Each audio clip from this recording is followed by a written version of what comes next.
Welcome, everyone. Thanks for joining. My name is Kendra Hughes, and I work in communications at WIEGO. So WIEGO is a global network focused on securing livelihoods for the working poor, especially women in the informal economy. So with limitations on in-person activities around COVID, we thought we'd test out whether there's interest for webinars by and for informal workers.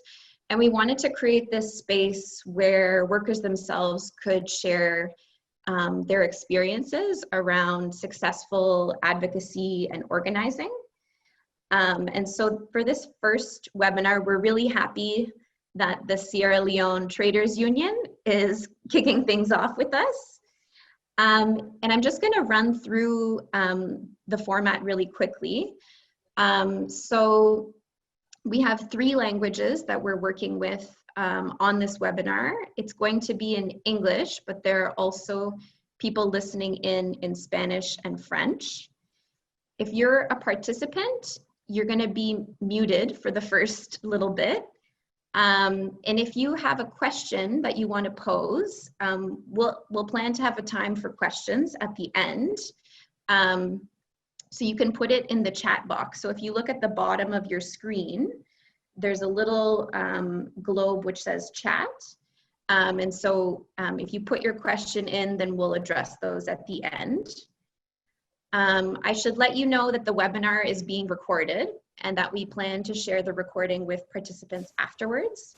So if you don't want to be recorded on video, then please turn your video off if you do not want to be in the recording. And just quickly in terms of format, we'll be having a presentation, a chat between Vandi Lansana from the Sierra Leone Traders Union and Pat Horn from StreetNet. So just to give you a quick sense of how things will go, their chat will be around 30 minutes. And then we'll have a chance for audience questions for about 15 minutes. And then we'll close. So the idea is that this will run for 1 hour, and we're going to be trying to keep to that time. So just to quickly introduce Vandi and Pat. Vandi Lansana is the National Vice President of the Sierra Leone Traders Union, which is called SLeTU. He is responsible for all operations and supervision of activities of SLeTU's different working committees. He's been in this position since 2004. And SLeTU is a national level union of informal economy workers with a membership of over 660,000 workers as of 2016. And they're also a member of StreetNet International. And Pat Horn is currently Senior Advisor and was the founding international coordinator for StreetNet. And StreetNet is an international alliance of membership-based organizations of street vendors, and they represent over 690,000 street vendors, market traders, and hawkers in 54 countries around the world. And StreetNet is also a member of WIEGO. So with that being said, I'm going to give the floor to Pat and Vandi, so that they can kick off with their conversation. Just to say to everybody, we had some technical glitches, but you know, in the informal economy, we always find a solution. So because Vandi wasn't able to connect up from Sierra Leone because they had connection problems, so he's on a WhatsApp call, and that's why you're seeing him on my phone instead of on the screen. And I think that you can hear him clearly, so you're going to hear what what he's going to tell us about. So Vandi, maybe we should just go straight into it. I think as Sierra Leone was a country which is not facing its first pandemic. Not so long ago, Sierra Leone was dealing with the pandemic of Ebola. Maybe it will be good if you start off by just introducing the Sierra Leone Labour Congress and then telling us as an organization how you started to focus on dealing with this pandemic as an organization. Over to you. Yeah, thank you very much. Good afternoon, good morning, participants from wherever you are in the world. I'm Vandi Lansana. I'm the Vice President of Sierra Leone Traders Union. The Sierra Leone Traders Union first is a registered trade union by law under Cap 221 of the Trade Union Ordinance of 1939. The Traders Union being the first organization to register formally as a trade union within workers in the informal economy. We are registered with the Sierra Leone Labour Congress, which is the trade union center of all trade unions in the country. We are affiliated with the StreetNet International and the Sierra Leone Chamber of Commerce. And of course, the Sierra Leone Traders Union, based on what we've done, the hard work in bringing all informal workers still in the trade sector together, we are able to form part in the tripartite plus negotiation bodies within government and line ministries, the local councils, the trade and the lands transport ministry, and the Sierra Leone police.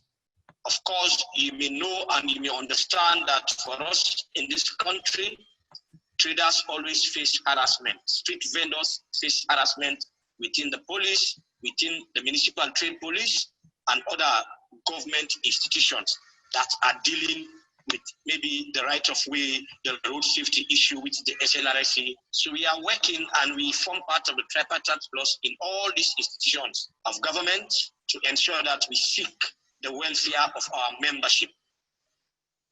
To the Ebola, we learned a lot of lessons, but as you may understand, Ebola was only within the West African nations, with its Sierra Leone, Liberia, and Guinea, which was the epicenter, and much attention, much knowledge was not given to that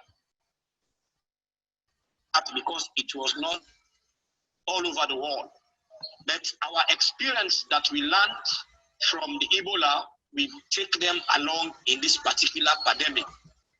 During the Ebola period, we were shocked because we understand and we realize new phenomena by locking down epicenters, inter-district lockdown, house of worship, even marketplaces were shut down as a result of the Ebola. Do you agree with me that traders dealing within inter-district movements constitute a large volume of market people operating in the informal economy? By locking down, shutting down, lockdowns of inter-district movement, it caused a lot of untold suffering into our traders because most of them move and look out for what they sell for the day to take care of their homes. And we have a lot of casualties during that period because of the way how the message was designed during the first index case in the country. We had misinformation. A lot of information came from different parts. So we catch it very difficult to understand and to cope exactly how to fight the pandemic until a time when we have a clear message from our health practitioners that warns us, advise us to be washing our hands frequently, social distancing, and all other issues that came up help us to manage that particular situation, and we were able to beat down the Ebola at that time. Prior to COVID-19, what we learned from the Ebola helps us to manage the situation. If you are watching, you are following news in Sierra Leone about the COVID-19 casualties or death, we have a minimal rate of death. As from yesterday, we have recorded 63 deaths. We have a high level of infection and we have a high level of recovery. It was as a result of lessons learned from the Ebola. But here, hand washing has become part of our system. When the pandemic broke up, the COVID-19, we were advised to wash our hands frequently, and we did. We are asked to use face masks, which is a challenge because it is a new phenomenon in this fight. We are playing in using people to use a face mask, but we are still working on it. Of course, social distances is evident clearly. It's one of the tools that we use to ensure that we are able to track down the virus. And we suffered again as a result of lockdown, curfew. We have a new measures government put in place to fight the COVID-19. Among these measures is a curfew that government institute, which is 9 o'clock in the evening.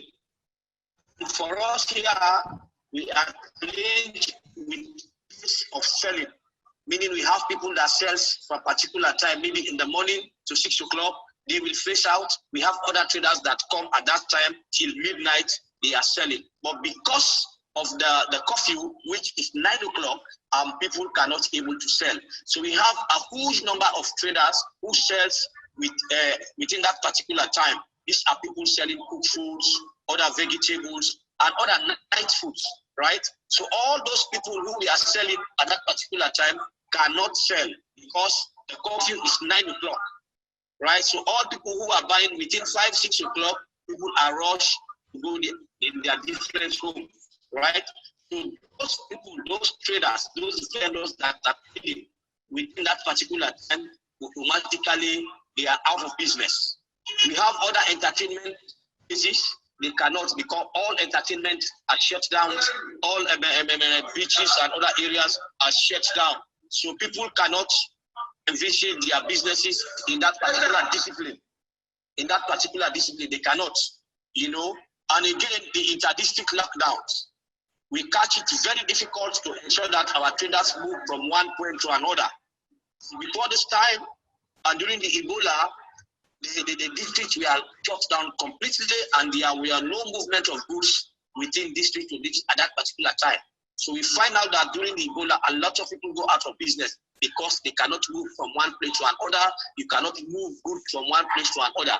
So we borrowed this idea, this experience from that Ebola, and whilst we are discussing, negotiating as to how the lockdown system will move on, we recommend that, okay, we will sit down, but vehicles should be available to move food items and other non-food items from one district to another, with limited people in the vehicle, minimum 3, the driver plus 2 driver's mates. They will escort the goods from one particular place, and they will do cash transfer to the various customers. So that worked excellently. That's why during this period, we did not experience a much of food shortage within the bigger towns. You know, for the cross-border, what was arranged was that you lose people from Guinea, just like I said, 3 passengers on board.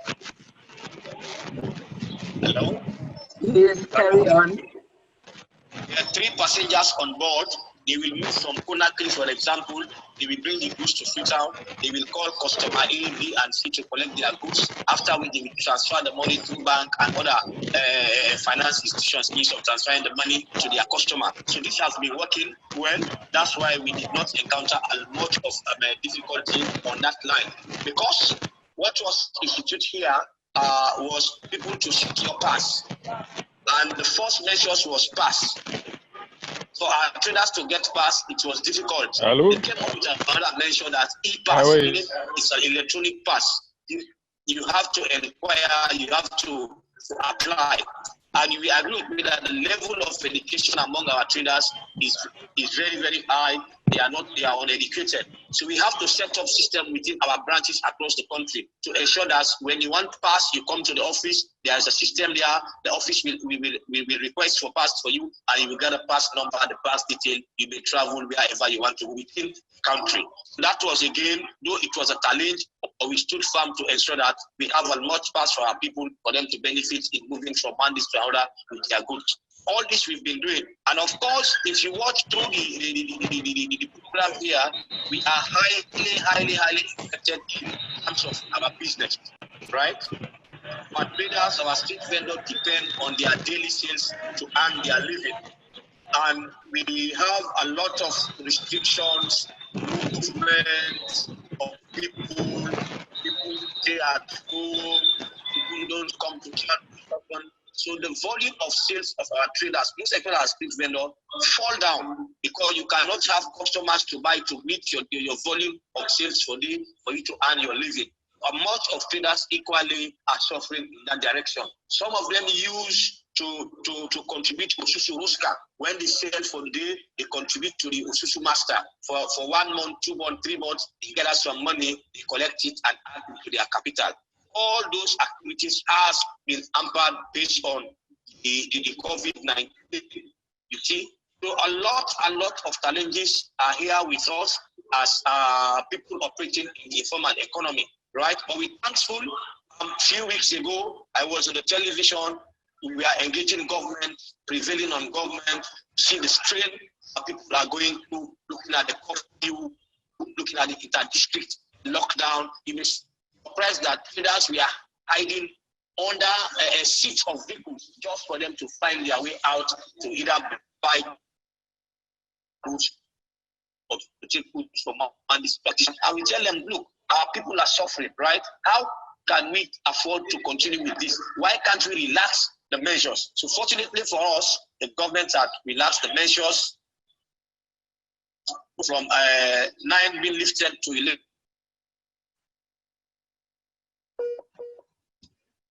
11. Okay, it looks like we having a bit of a there we are.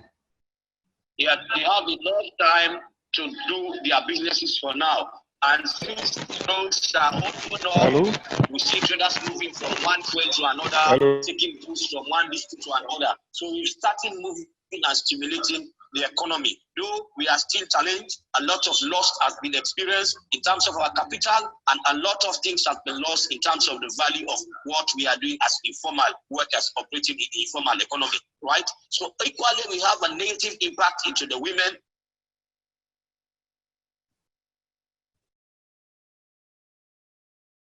So I have a question from Jacqueline Kuzunzu, I think, has her hand raised. So I'm going to unmute her. I believe that she's a French speaker. Yes. Jacqueline, if you have a question, I'm going to unmute you now, so we can listen to your question. Okay. Nous voulons savoir qu'est-ce qui s'est passé concernant l'Ebola pour les gens qui vendent, les marchands ambulants. Et qu'est-ce qui se passe en ce moment avec le coronavirus pour les marchands ambulants en Sierra Leone? Merci. Okay, it was a question of what is happening in relation to the street vendors of Sierra Leone. Vandi, if you can explain in response to that question, how the Sierra Leone Traders Union actually went around to the street traders to convince them to implement the protocols, and also to tell them what happened with the street traders business once the pandemic started. Because the question is, what happened to the street traders, in other words, the petty traders, after the pandemic started? If you can just respond to that. Okay, thank you very much. I think what we did when we were informed about the pandemic, we held a meeting because Traders Union is an umbrella organization that deals with various trade business organizations. We have market chairmen and chairladies, we have regional structures, we have district structures, we have chiefdom level structures. So we went through all those of our structures to ensure that we have a well-defined message that we take down to our people. Along that process, we encourage them, we sensitize them, we took Veronica buckets, wash hand stations to the various marketplaces, because this items was given to us by councils, by other people, and even some of the areas we bought Veronicas for ourselves. We took them, we ensure that we manage how to get water, clean water to this bucket, how we encourage people to wash their hands when they are in the market, when they are leaving the market, right? We move, we sensitize them, we came up with the face masks used, we bought some masks, we distributed. Mayor gave us some masks, other council gave us masks, so that give us masks. We ensure that we distributed these masks all within the marketplaces within the country. And we are monitoring the street vendors, though it is difficult for them because we are challenged with these social distances, and it's something that we have to abide on. We are working on it. We are ensuring that we make them to understand the gravity, the seriousness of this particular pandemic, and we are still moving on. Though it is a very, very big challenge in ensuring that we touch each and every nook and cranny of this country to ensure that we take the right message to our people. And with the support of the local authorities within the various communities, with the support of our chairmen and chairladies, market committees, executive of the district and region, I'm sure we are still taking the message down. Sensitization is still going on. The use of face masks, enforcement of the use of face masks is still going on within the marketplaces in around the country. Thank you. So it sounds like there's a couple different things in terms of, you know, using face masks, having the Veronica buckets for hand washing. We had another question, Vandi, from Ivan Flores, who is asking, taking into account that Ebola is transmitted through like bodily fluids, he's asking, did the authorities restrict the sale of any types of products? You know, other than hand washing, were there any other measures that the government took? You know, you mentioned face masks and hand washing facilities, but were there any other restrictions that the government put in place? Yes, there are a lot of restrictions put in place by government. Government is working closely with us and the local councils to ensure social distance. We have a whole number of vendors that are moving in, out of the marketplace. They did not have any portion or a portion of places that they sell, right? So they carry their goods in their heads, pushing wheelbarrows, holding it in their hands, moving up and down, in and out of the market. So these people are very difficult to control. But we are putting measures in place together with the Freetown City Council to ensure that we free the walkway. I think I posted a picture that we are working on a market called Bombay. We have cleared the walkway to ensure that customers coming in the market have free access in and out the market. So within that period, we enforce the hand washing. And of course, we are introducing a bowl selling system. If a customer comes, he didn't need to touch his or her hand, just straight the bowl. After negotiating the price, he or she will put the money in the bowl and he will in turn collect money. That's why we are encouraging them, informing them to always have hand sanitizer. So after 1 or 2 transactions, you use sanitizer to sanitize your hand, because the wash hand station maybe will be far off from where our traders are sitting. So for you to have safer transaction, always have hand sanitizer. After transaction, you may apply the hand sanitizer in your hand. Thank you, Vandi. So we had 2 other questions. One person is asking, Norida Vanegas is asking whether the government provided any financial support to street vendors. And I have another question from Opo Reno2, who's asking how women members have been affected. So 2 questions there. Yes, I got the first question about government support to vendors. So what is the next question? And the next question was, how have women members been affected specifically? How women? How members and benefits? How have they been affected by COVID and Ebola? Okay. First, yes, government is giving some small support to street vendors, most especially petty trading people, vendors. But it was through NACSA. It was a fund supported created by World Bank through NACSA. The support is going on. They call it cash, emergency cash transfer. Though it's small, and they cannot even target 25% of the membership across the country. That is one of the most pathetic incidents among them. As I'm speaking to you, they are out in the field verifying people. Because we collected the list, the data of our traders in the provincial headquarters towns. But what we are told by NACSA is that they are not going to all the provinces, but they are dealing with the provincial headquarters town. Like for instance, the municipality here in Freetown, the local district, the Boo, the Kenema. These were the provincial headquarters towns. They will be providing support for our traders, right? For here in Freetown, we are still working on the verification. We provided a huge number of about 114,000, some 100 names of poor street vendors that they will assess and see how they could support them. But according to them, they are just working around 10 to 12,000 people. They have funds to be supported. So they are now in the street as I'm talking to you, verifying the list that we give them, because we provided the data of this much needed support of traders that we see they need to support, right? So that's how they are working on it. As I say, just 25% of the membership will benefit out of this NACSA emergency cash transfer funds from World Bank. Okay. And women are much more vulnerable. You see, in any situation, for instance here, women are much more vulnerable. You know, because they are the breadwinner, we have a lot of women who are in business, who are just single parents, who are breadwinners of their family, right? And they are more engaging in petty trading activities, selling perishable foods, fish in the market. They are much of the market women.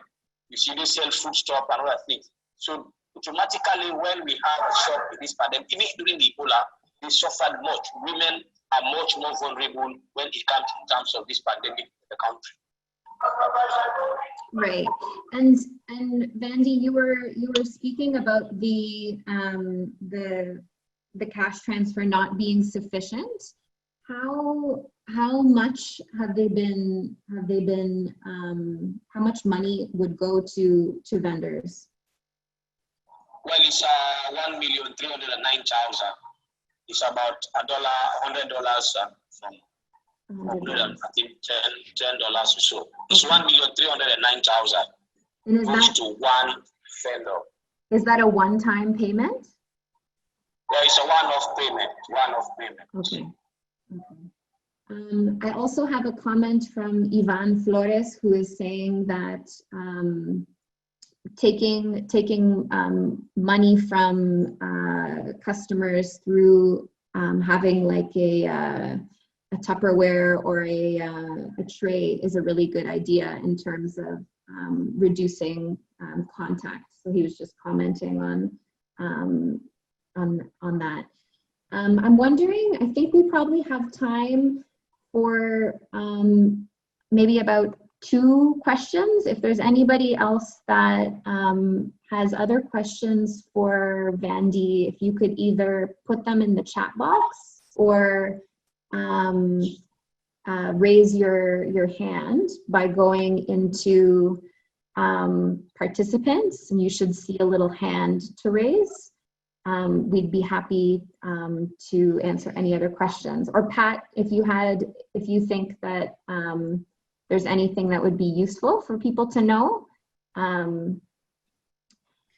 No, I think let's take the questions, because I think the more we can get people to ask, the better. Vandi's covered all the issues that I was going to guide him on. So I have a question coming through from Eduardo Marinho Barbosa, and he's asking Vandi, do you consider that the low proportion of COVID-19 cases in Africa compared to other continents is due to experience with Ebola and other pandemics? Yes, we do consider that because as I speak to you, we've lost 7 members, 7 traders during this particular, pandemic. But as I said earlier, we have a huge number of lost during the Ebola. based on the misguided information that came out.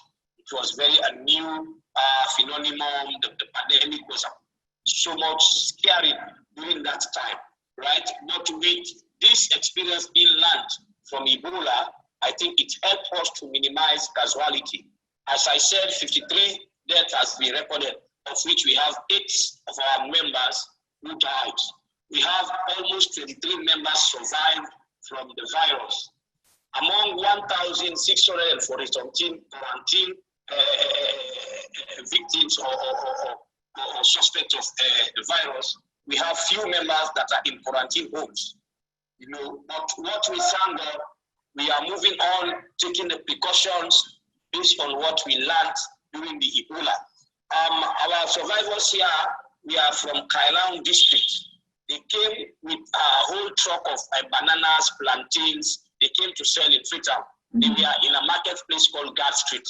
When they get back to Kailang, they get sick, and God help us, they match up to the center. They were tested, and they were tested positive. So they went through the medication process, and thank God for their life, they survived, right? So this is a very good success case for us, you know. So this is how we measured the whole situation. Okay, that's helpful. I have 2 other questions. One is from Oksana Aboud, and she's asking, Dear Vandi, what is SLeTU's strategy for the post-COVID-19 recovery plans?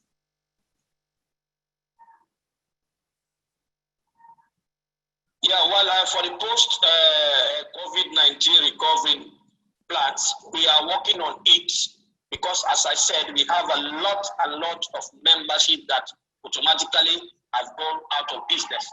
And we need those people to come back in business because they constitute our membership base. That's why we are engaging government, we are engaging other partners to see how best to come up to our help.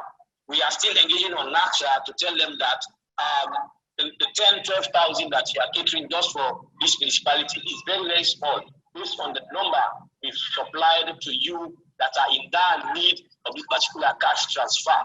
So we are still sourcing to see how best we can have people to support us in this drive to ensure that we are able to catch up when our business starts up showing as how it's expected. Because for now, as I say, we started moving up and down through the district movement.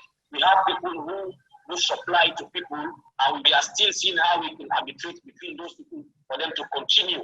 Although it's still challenging, but we are still working on that line to ensure that people come back in the business and to form part in the country's economic turnover. And another question that we have from Sally Rover is, how did your organization build the communication structures that you've been talking about so that you get information to traders? How did you build those structures? Like I said, we have structures from all the various marketplaces. We do have our internal democracy. And of course, sometimes 2014, we are in Kenema when we are locked down in Kenema during the Ebola. We are there conducting the district election in Kenema. Automatically, we were in this hotel when we had an announcement that Kenema has become an epicenter. So it was closed down. We thank God we used some influence that led us out of Kenema. We came straight to Freetown. So we don't organize elections in all these marketplaces based on our level. Market committee, you come to district committee, regional committee, chiefdom committee, national committee, executive, and the likes. We do organize elections. Each and every 5 years, we renew our mandate from the people. So this is how we organize our structures, and it is through this structure that we disseminate information. They, in turn, will take this information down to their people, ensure that they understand exactly what is going on, how to go about it, what is the next step, what is the other things that we need to do in the future. So we've been using this our structure efficiently, and it's working well. Information always triggers down to the last member. Vandi, can I come in there and add, because Sally was also asking about communications, and what I've been very impressed by as somebody who's been working with SLeTU is that there's a WhatsApp group in Sierra Leone that has all the leaders from the different district in Sierra Leone, And that is a very active WhatsApp group. I've been very privileged to be part of that. So I can see the communication happening all the time between leaders in the different districts, so that everybody knows all the time what's happening in all the districts around the country. I just wanted to add that, Vandi, because your WhatsApp communications are very effective, I've noticed. Sure. Yes. Our groups are very, very effective. We normally meet by month to ensure that we source information from the various districts and see how we can work towards solving issues that came up.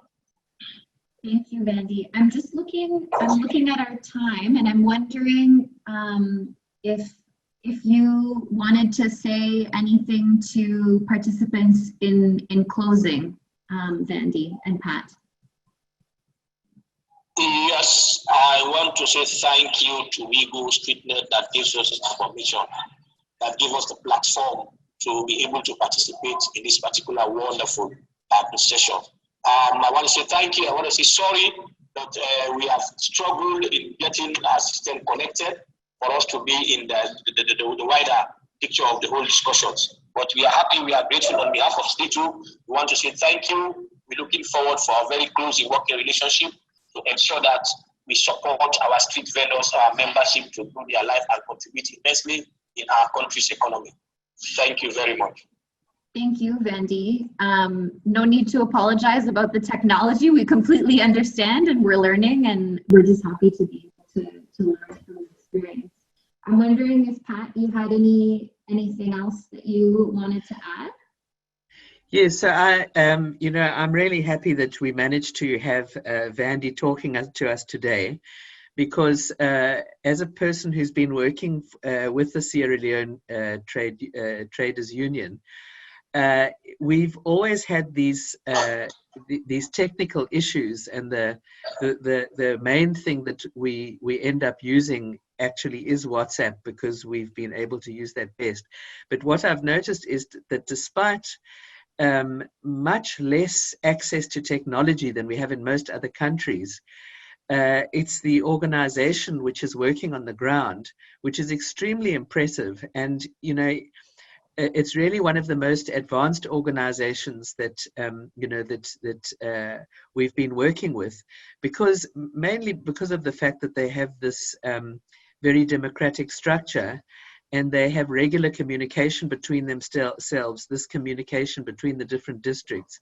So despite the fact that it's much more difficult to set up technology in Sierra Leone, Zoom doesn't even have that facility. It's not the technology that does the work, it's the work that's done by the people in the organization. And the Sierra Leone Traders Union has been a really good example. And I think they've been able to teach us quite a lot about what are the proactive measures that the organization itself is able to do in order to influence the membership to the personal behavior that helps to keep down the level of infections. And as you heard, they've been they've been linking the measures that they've been taking with what's been happening with the disease. They've been following that. And as we heard, they've managed to keep the level of deaths to quite a low level, even though it was at some cost, because SLeTU has lost a couple of their members and some very strong leaders. But it's a lower level than we've seen, in other parts of the world. So I think that's all I have to say. And I'm very happy that we managed to get some sort of, at least get Vandi's voice through to all of you, so that you could hear how they do it in Sierra Leone. Definitely. Thank you to Pat, thank you to Vandi, and thank you to all the participants who were very patient with us. This is a learning experience, but exactly as Pat said, I'm really happy that we were able to hear from Vandi and SLeTU's experience. With that, I think we'll sign off, because we've just reached the hour mark. And we will share the recording with those that have signed up, so you can watch out for that in case you've missed anything. And stay tuned. We're experimenting with this format, but we'd like to do more. So stay tuned for the other webinars that we'll be hosting. Thanks everybody, and hope you have a nice evening, a nice morning wherever you are, and take good care.